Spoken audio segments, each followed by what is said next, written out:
Well, hello. Can you believe that I used to drive one of these when I was in high school? They let a 16-year-old drive one of these and they had 40 to 50 elementary kids on it. Looking back, probably not the smartest idea. Speaking of not such smart ideas, not testing your house for radon. So what is radon? Radon is a gas that is intangible, invisible. You can't smell it or taste it. It is the breakdown of uranium and radium that breaks down in the earth and raises up into your house. High radon levels are a material fact in North Carolina. Over 21,000 people die from radon every year. Radon is breathed into your lungs and it releases energy that damages lung tissues. One person dies every 25 minutes. So, how do you know if your house has radon? To answer that question, we're going to turn it back over to our bus driver. I want to talk to you a little bit about radon. Did you know that 1 in 15 houses test for radon levels above 4 picocuries per liter? You're probably asking, Preston, what does that mean? 4 picocuries per liter are the EPA recommended action level. If your house has 4 picocuries per liter, the EPA recommends that you take action on your house. Now, how do you know what your levels are of radon? You're going to have to test, and that's what we're going to do now. Chip is going to test the house for radon, and he'll talk to you about different types of tests. There's a passive and an active test. The passive test is the charcoal test, and the active test is a continuing monitor.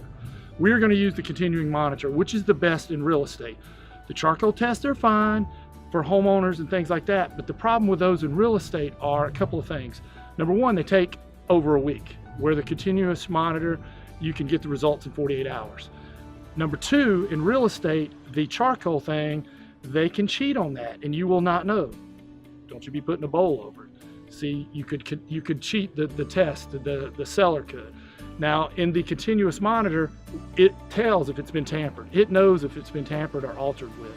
So that's why we recommend getting a certified, a radon certified tester to test your house. And there's 3 organizations that are recognized, and we'll talk about those later in the video. But first, let's go to Chip. Chip's going to be testing the house. A couple of things to keep in mind. He's looking for the lowest living area of the house.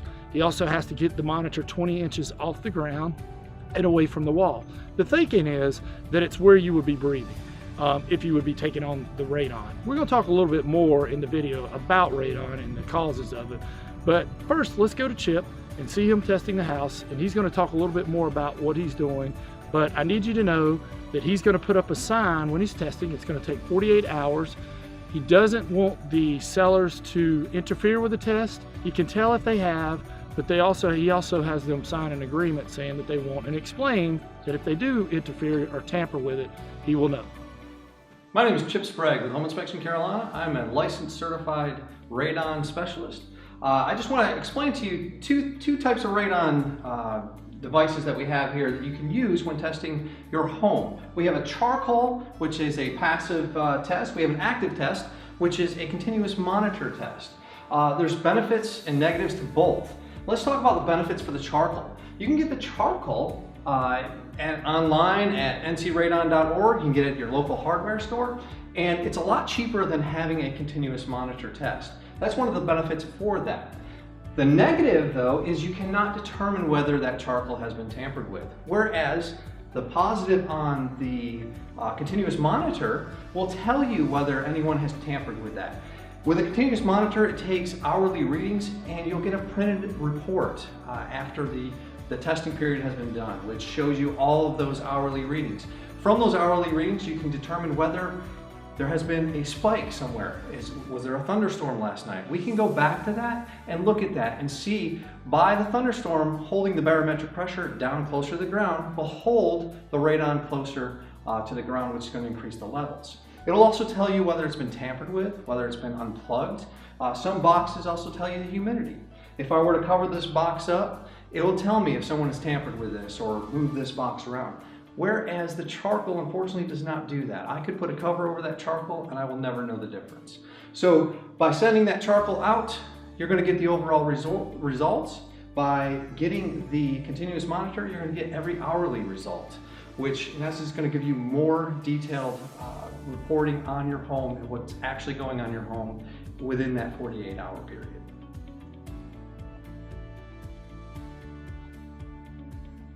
Mr. Scott, I've got your radon results here. We provide you a report that details about the testing and how we test everything, but what I want to talk to you about today is your actual overall results. You've got a 48-hour result window here that we've done for you. The nice thing about our monitoring system is that you can get the results back immediately versus doing it charcoal way, it may take a week. So we can get you that information. The other benefit that you'll see here, before I go into the numbers, is everything's really clean. If it was tampered with or unplugged along those lines, you would see a P or a T next to the numbers, which would indicate that it was either tampered or unplugged. So that tells us within that particular hour or that time frame whether it was tampered with. Awesome. But what I want to show you is, throughout these results, you have an overall EPA average from our testing period of 0.7, which is fantastic. The action level for mitigation would be at 4.0. So 4.0 picocuries, then you'd be required to install a mitigation system at that point in time, but you're good to go. As far as that is, you're way below that, as you can see. Awesome. What's the average? The overall average within the country is 1.3 picocuries. Wow. So you're Half well of below that. that. Yeah, so you're doing really good. Awesome. Thank you so much. I really appreciate it. I appreciate it. Thank you. So that homeowner was lucky. His test results came back and he was below the national average, and he was even below the EPA's recommended action level. So what happens if a homeowner isn't as lucky as that guy and his results come back over 4 picocuries per liter? Well, at that point, he has a couple of options. He can, number one, he can just back out of the deal. He can ask for monies from the transaction to have a remediation, or he can ask the sellers to remediate. So if we remediate, what's that look like? Hello, my name is David with Reliable Radon Solutions, and I'm here to sort of walk you through the installation of a radon mitigation system. In this case, this house is tested above 4.0, so they've elected to install a radon mitigation system. Our first step is to sort of figure out where we want to locate that pipe and that system so that it's A, aesthetically pleasing, and B, it's going to work and it's actually going to mitigate the house and make it healthy. The first thing we do is we select our location for the pipe, drill a test hole, and then we'll drill a few other test holes throughout the slab in the accessible areas, and we actually do a pressure test to make sure that the airflow is reaching those outer areas of the slab. So what we're looking to do is create negative pressure underneath the slab. We're catching the stone layer that's underneath the concrete, and we're actually pulling the air through that and venting it out of the house. So step 2 of the process will actually be testing the airflow underneath the slab, and for that we've got some specialized tools that we use. And essentially what we do is we go to our drilled test holes and we insert the tubing that's connected to our pressure indicator, and we make sure that we are getting negative pressure underneath the slab. That means that air is actually pulling through and not getting blocked or interfered with. And now that we've determined that we have good airflow underneath the slab based on where we've chosen to set up our system, the next step is to actually install the pipe. So as you can see, that's what we did here. We drilled out our hole, made it a little bigger. We actually inserted the pipe, vented it up and out the side of the house. Now that this part is installed, we can actually go outside, hook up the fan itself, and vent it up the side of the house to a safe location. All right, so this is the finished product. This is the radon fan that has been installed. This is a service disconnect in case you ever need to work on or service the unit. You can shut it off right here. And as you can see, it is vented up the side of the house, around the eave, to a safe location. Now this is a newer style fan. It's sort of been redesigned.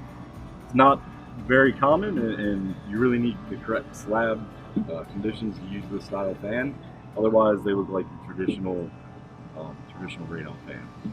Now that we've installed the fan and the pipes on the outside of the house, our last step is to install the pressure indicator. A lot of people think this is a radon tester. It is not. It just indicates the pressure that's being pulled through the system and through the pipes to let you know the fan is working properly.